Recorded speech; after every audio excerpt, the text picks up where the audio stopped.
¿Cómo están ustedes? En este fin de semana es un gusto recibirlos aquí en Cita Regional, en la frecuencia 79 en San Antonio, en que hay una primaria chiquitita del Partido Radical, en la frecuencia 9 de lo que es la provincia de Valparaíso, Marga y Quillota, y en la frecuencia 15 de San Felipe y Los Altos. Y saludamos a este panel y a usted, en que esperamos conversar de las cosas que pasaron esta semana. Saludamos en primer lugar al señor alcalde de la ilustre municipalidad de Quilpué, don Mauricio Viñambre. ¿Cómo está, don Mauricio? Muy bien, aquí estamos. Un gusto nuevamente estar.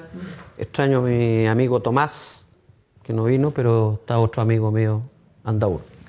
Saludamos al diputado, don Arturo Esquella. ¿Cómo está, diputado? Rodrigo, un gusto estar nuevamente acá en Cita Regional con esta mesa tan entretenida. Saludamos al concejal de Viña del Mar, don Víctor Andaur. Gracias, Rodrigo, y un placer estar acá y gracias por la invitación.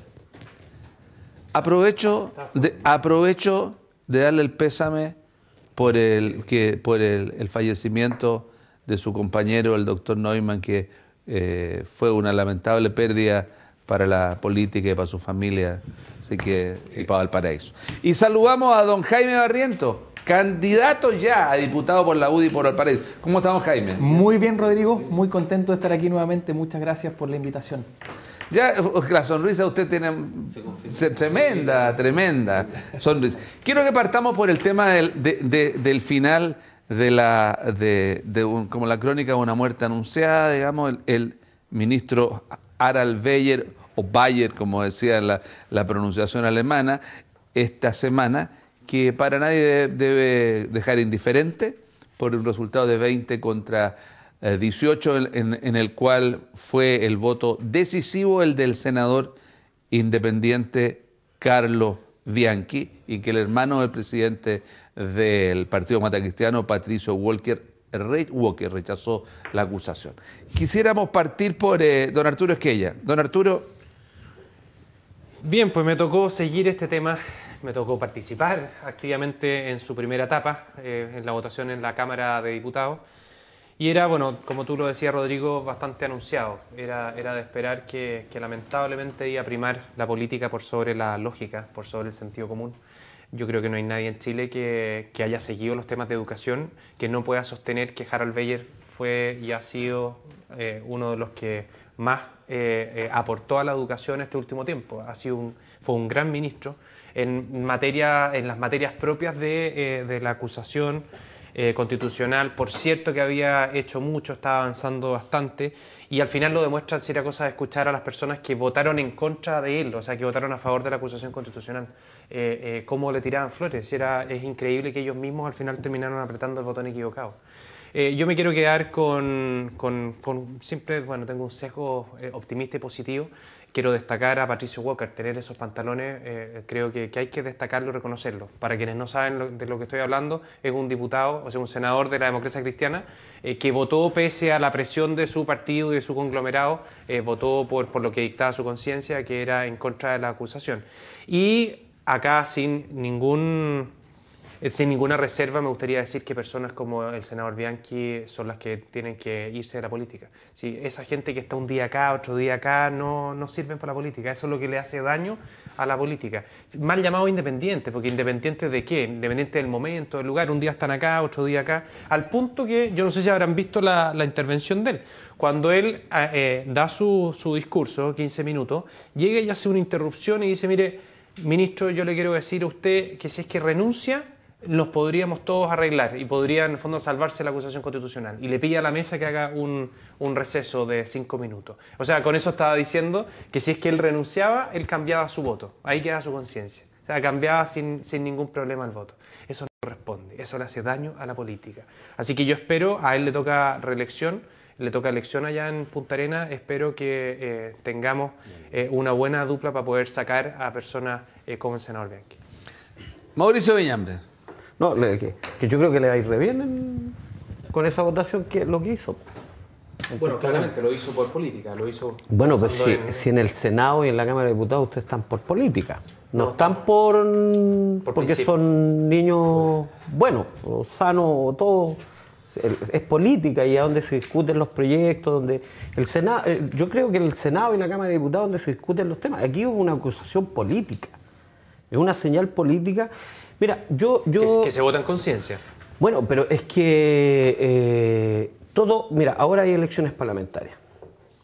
Ya, todos los que van a llegar al Parlamento representan un pensamiento político de sus partidos, la UDI, exceptuando el caso de este senador Bianchi, que él es independiente.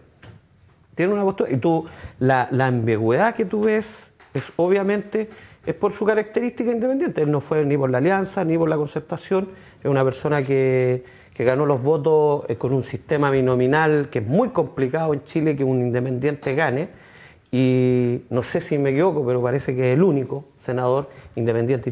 Cantero el otro. ¿Cantero el otro? Sí. Seguramente. Entonces, pero más allá de eso, yo creo que, mira, yo creo que era importante dar una señal al país, a un movimiento estudiantil que no está expresándose hoy día, sino que bien. ¿Mucho lo destituyen? Es que yo creo que son señales políticas que hay que dar. Hay que buscar mecanismos, se ha hablado, se ha explicado. No es casual que, por ejemplo, en la quinta región 10.000 estudiantes nuevamente se mantengan y estén en la calle, estén manifestando sobre la educación. Aquí hay un problema. No quiero entrar que si lo que hizo el gobierno anterior, ya ¿por qué no hizo esto o por qué no lo ha hecho este otro? Aquí hay un tema claro y que tú y todos nosotros sabemos.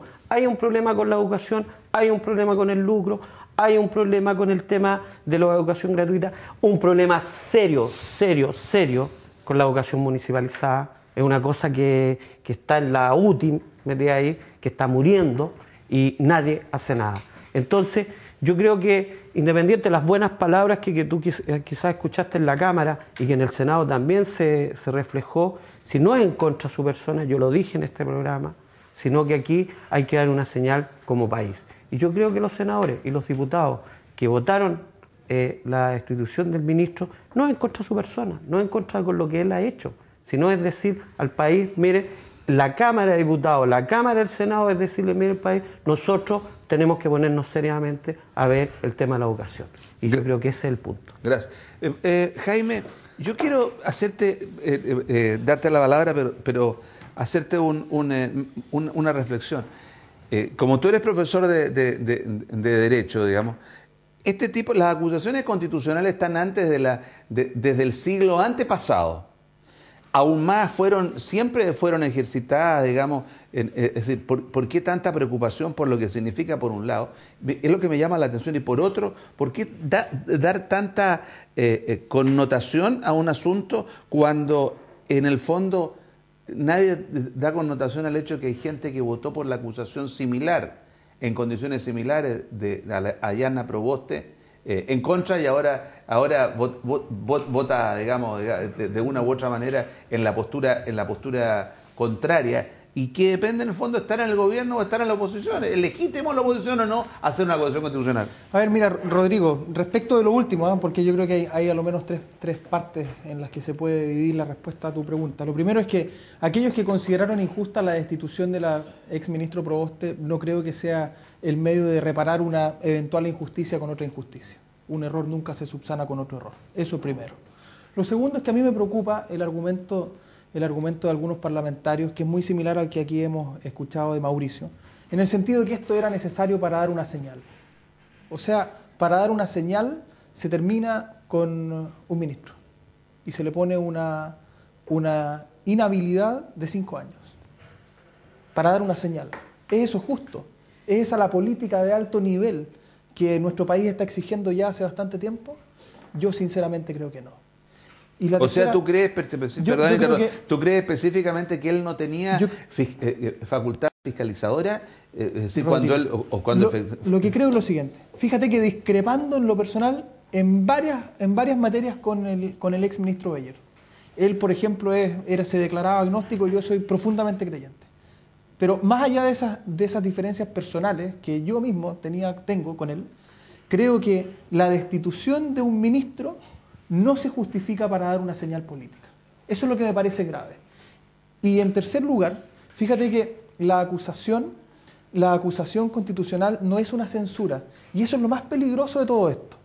Y esto se ha conversado en muchas escuelas de derecho, me consta.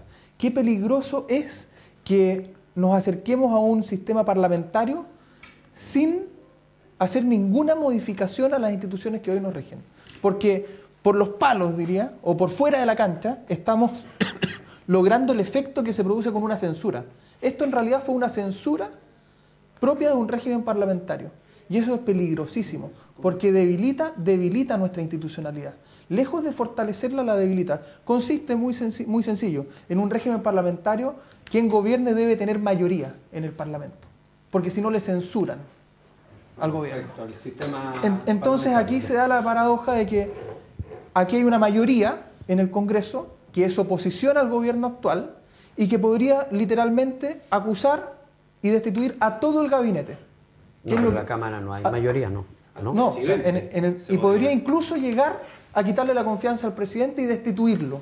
Entonces, esta acusación constitucional, nosotros nos inspiramos, nuestra Constitución, en el modelo norteamericano y en el modelo alemán. Sí, y en estas constituciones, la acusación constitucional está como la última herramienta jurídica para, y perdónenme el lenguaje, para sacar del sistema a alguien que en realidad está vulnerando, pero brutalmente, el ordenamiento. Gracias, Jaime. No me contestaste, ojalá que sí. el tema de la fiscalización del tiempo se te ya está contestada claro, don Está claro. Mira, Andaur. yo me quiero mirarla desde otro aspecto, es decir, creo que al final ganó la calle. Lo ganaron los parlamentarios, es una desacreditada parlamentarismo que hoy existe, eso no cabe duda, digamos que y un alto porcentaje de la población que no se quiere meter a esto porque no le agrada, porque no le satisface. Es decir, ganó la calle. La expresión que hubo en la calle se notó en esto, sobre todo en un año de elecciones. Y por lo tanto, incluso yo creo que fue hasta una situación, porque los cabros señalaron claramente, mire, esto, si sigue en esta onda nosotros nos vamos a poner más pesados. Lo dijeron abiertamente en sus declaraciones. Incluso esto le puede dar un cierto relax en el sentido de discutir y abordar y buscar una salida al tema. Porque el rechazo al lucro, yo diría que el 70, el 80% de la población hoy día lo rechaza. Es un sentimiento generalizado. Se supone que los políticos, entre comillas, deben captar esa imagen, esa señal y por tanto actuar en ese sentido. Pero yo creo que en esto lo que refleja hoy día la situación política es que existe claramente, hay dos posturas claras de diferencia con respecto al futuro del país. Claramente. Es decir, el gobierno actual y quienes los sectores o las clases sociales o los sistemas que digamos que lo respaldan, están abiertamente por un sistema en el cual del libre mercado y todo esto y que la educación es un negocio. Ellos lo entienden así, lo aplican así y por lo tanto actúan así. Y eso es una forma, digamos, una forma para el país. Y tienes la otra, que se habla del sentido de la gratuidad, se habla de la calidad, se habla de una serie de aspectos y un enjuiciamiento total a lo que es el sistema educativo hoy. Por lo tanto, ese es el tema de fondo, más allá de un Bayer, más allá, para mí esos son solamente circunstanciales. El problema de fondo es ese. ¿Cómo se resuelve ese problema? Si se va a haber voluntad para resolverlo o simplemente vamos a llegar a una situación sin salida, a un conflicto de mayor gravedad, porque estamos entrando a temas peludos, es decir, directos, es decir, no queremos este tipo de sociedad que se está desarrollando porque es una sociedad desigual. Yo diría el sistema segregado que hay en educación está generando una sociedad desigual. Y ese es el punto. ¿Qué respuesta tenemos ante eso? Es lo que tienen que señalar parlamentarios, municipios, es decir, distintas instancias del país. Yo creo que es para todo, porque es un tema país, es un tema país. Yo creo que es un tema que hoy día está un poco que lleva años. Recuerden ustedes desde los pingüinos para adelante, porque hay responsabilidad. 2006. Es decir, también hay responsabilidad concerta, es decir, desde ya los jóvenes comenzaron a cuestionar el modelo de educación existente. Gracias. Por tanto, ese es el punto. Oye, gracias. Arturo. No, que yo creo que se está pasando por alto los grandes cambios que han habido. O sea, si antes se pagaba una tasa del 6% en el crédito conal del Estado, hoy día es 2%, y eso gracias al ministro Beyer. Y a él es al que destituyeron. El tema de las señales yo no me lo compro mucho, digamos, porque con la señal se echó por la borda a una persona que, si es que les gusta la lógica de la independencia política, bueno, totalmente transversal. Le había tocado participar colaborando en los gobiernos de la concertación en muchas oportunidades. Yo no tengo ninguna duda que en alguna oportunidad debe haber votado incluso por algún parlamentario o incluso candidato a presidente de los gobiernos anteriores de la concertación, pero hoy día estaba de ministro acá haciendo lo que ha hecho toda su vida, que es aportar al servicio público. ¿Qué decir en materia de subvención preescolar? Todos saben todo lo que ha subido, la subvención escolar lo mismo. Bueno, el incremento en materia de educación superior de lo que son las becas, significativo y sustantivo. Estaba dirigiendo de una muy buena manera este tema. Si es que lo que se quiere es llegar a que la universidad sea gratis para todos, que por lo demás me imagino todos entienden que nunca las cosas son gratis, alguien las paga. O sea, que el Estado las pague para todos, incluso para el hijo del señor Luxich, la verdad es que no tiene mucho sentido. Y ahí yo abiertamente digo, levanto el dedo y digo, miren, yo creo que no es lo correcto. ¿Para ir a una universidad así? Yo creo que no, si cualquier universidad, si están hablando, No. El concepto de ahora, Víctor, es la educación gratuita universal. Universal significa que todos, da lo mismo la plata que entre, el que tengan, digamos, en su bolsillo. Yo creo que para el dueño del Jumbo no corresponde. Pero no nos va a ir el dueño del No Jumbo. corresponde. No, si van a la universidad, los hijos de esas personas van a Sí, la universidad, pero no van que es a algo ir, muy bueno. No lo van a mandar a... Bueno, pero de eso están universidad hablando. pública. De eso No. están hablando los dirigentes estudiantiles hoy día. Hay un 10% Entonces, que yo creo- está comprobado Bueno, que pero- no va a ningún tipo de universidad tradicional que tenemos en el país. Es mi opinión, déjame por último opinar. Yo creo que ellos, si van a las universidades, al menos en pregrado van acá, y yo no creo que con la plata que debiéramos estar preocupados los más pobres de Chile le estemos pagando la carrera. Creo yo. Se puede pensar distinto. Es más, es probable que la mayoría, si tú haces una encuesta, que están tan preocupados en la encuesta, es muy probable que la mayoría piense eso, que nombró el 70% está a favor de...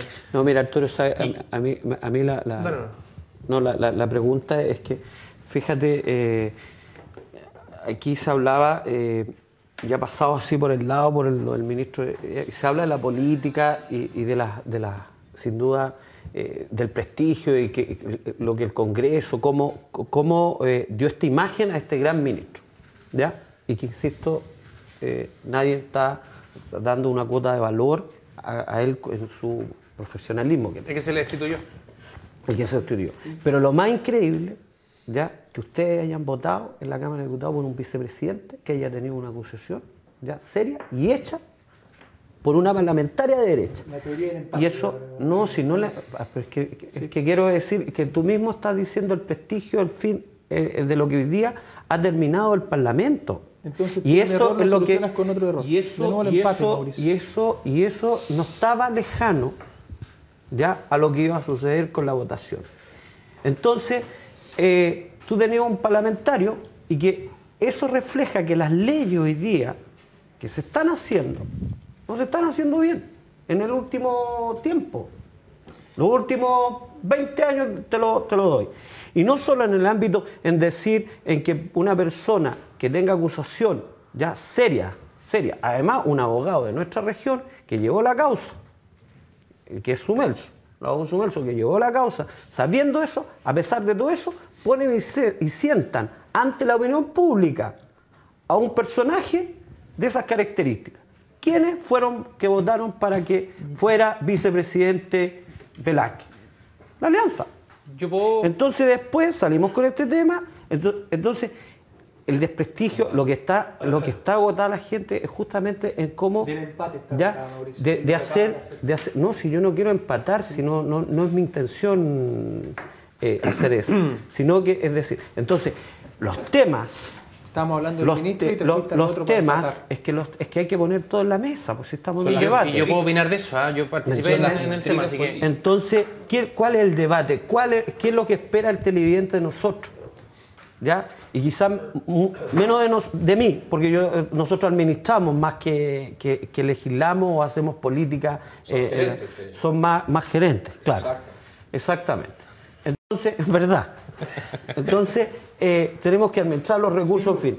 Pero las decisiones, a nosotros nos vemos afectados. Y mire, me salto al tiro, nos vemos afectados todos los días todos los días con proyectos que no tienen financiamiento y los municipios tenemos que estar respondiendo. Tú fuiste concejal y sufriste, el alcalde Castro, la Coti, el concejal acá, todos sufrimos frente a eso. Entonces, la pregunta que tenemos que hacernos de fondo, ¿cómo se está legislando? Ok, gracias Mauricio. Jaime Barrientos. Mira, yo creo que precisamente a la ciudadanía lo que quiere es que nosotros seamos capaces de discutir en profundidad un tema, analizarlo, y sin sacar y apelar a la teoría del empate. O sea, aquí lo único que faltó es traer a colación el gobierno militar, digamos. Que en el gobierno militar pasó tal cosa, entonces ahora justifica que pasó tal cosa. Rodrigo Oliver. Mira, ¿sabes qué? Lo que pasa es que eso es precisamente Porque voy a hacer un programa a 40 años del golpe, con entrevistas interesantes. Tema de Oliver, entonces no ¿sabes qué, tema Mauricio? Yo creo que ese es el estilo que nosotros tenemos que tratar con todas nuestras fuerzas de cambiar. O sea, no empatar. Porque la teoría del empate es la que aleja a la gente de la política. Yo te voy a explicar cuál es el empate. Que estábamos nosotros analizando si tenía mérito o no la destitución del ministro Beyer. Y yo tengo la sensación, por lo que tú has dicho en esta mesa, que tal vez tú no estás convencido del mérito jurídico que tenía esa acusación. Pero la has justificado diciendo que era necesario. Pero déjame hablar. ¿Ves? Tú encontrabas que era buen ministro y sin embargo tienes que justificar porque tu sector político lo destituyó, lo mandó para la casa, lo justificas por una señal y lo justificas con lo que pasó en la mesa de la Cámara de Diputados. Entonces, pero Mauricio, déjame terminar porque yo te escuché con harta atención, como siempre. Entonces tú para justificar esa decisión, querido amigo, tuviste que decir, no, es que es para dar una señal. Y después tuviste que decir, no, lo que pasa es que, ¿qué es lo que pasó con la mesa de la Cámara de Diputados? O sea, no pudiste analizar y argumentar en favor de la destitución con el mérito mismo de la acusación. Y eso es lo grave. Eso es lo grave, porque no se analizó el mérito de la acusación. Esto era un tema jurídico. Era un tema jurídico-político. Es una herramienta jurídica, Mauricio. Pero mira, está bien, mira, ¿sabes qué? Pero Mauricio, déjame terminar la idea, porque si tú me interrumpes, me cuesta... Si yo no quiero interrumpir, te quiero reforzar tu idea. Entonces tú me encuentras enredado, pero déjame poder explicar. De la señal que y yo te quiero decir, querido. No me vas a decir amigo que te llegó un pajarito aquí, te vino a decir, vote, no vote, si un pajarito mira, que viene de Venezuela. Si puede ser enfermo y estar, claro, el negocio es grande, así que si hay algo que a mí me preocupa, si hay algo que a mí me preocupa muchísimo, Víctor, es lo que tú señalaste, y es que aquí ganó la calle. Qué peligroso es cuando gane la calle. ¿Sabes por qué? Porque yo te voy a decir algo. Porque los inocentes que están en gestación en el vientre materno no salen a la calle. Porque las dueñas de casa que también necesitan que se legisle en favor de ellas no salen a la calle. Van a salir. Porque los pensionados que también están en nuestra pauta, no salen a la calle. Porque los uniformados que llevan esperando años para que se termine con el descuento del 6%, tampoco salen a la calle. Porque los niños, que no salgan a la porque los niños de 5 o 6 años, como mi hija, que también necesitan una cobertura mayor, no salen a la calle. Entonces a mí me parece peligrosísimo, Víctor. Tu argumento de que... No, pero espérate, tu argumento de que aquí ganó la calle es el germen del deterioramiento de la democracia brutal. Ya, Jaime, aquí como en el casino gana la casa, así que vamos a ir a una pausa. Estamos en Cita Regional con Jaime Barrientos y Arturo Esquella, allí donde usted nos ve, pero está a su lado izquierdo y el lado derecho, y al lado derecho, que es el lado izquierdo, don Mauricio Viñambre y Víctor Andaur. La pausa es breve, ya volvemos.